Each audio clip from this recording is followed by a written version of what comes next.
பேரில்லாத மரங்கள் அசைந்தாட முடியுமா? சாரில்லாத பழங்கள் அருந்த சுவைக்குமா?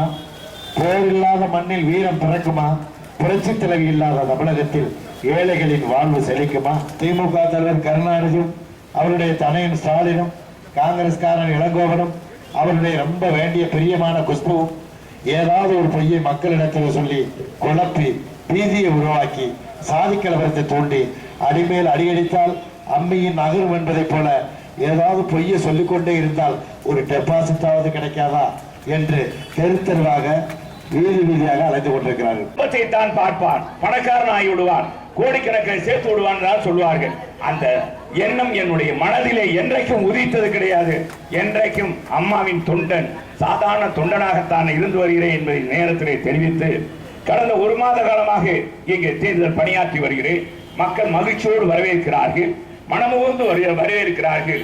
ஆலாத்தி எடுத்து பூர்ணகும்ப மரியாதை பண்ணி மலர் தூவி வரவேற்கிறார் என்றால் இது எனக்காக அளிக்கப்பட்டது அல்ல. தாய் புரட்சி தலைவி அம்மாவுடைய ஆட்சிக்கு மக்கள் இன்றைக்கு பாராட்டை நல்கி கொண்டிருக்கிறார்கள்.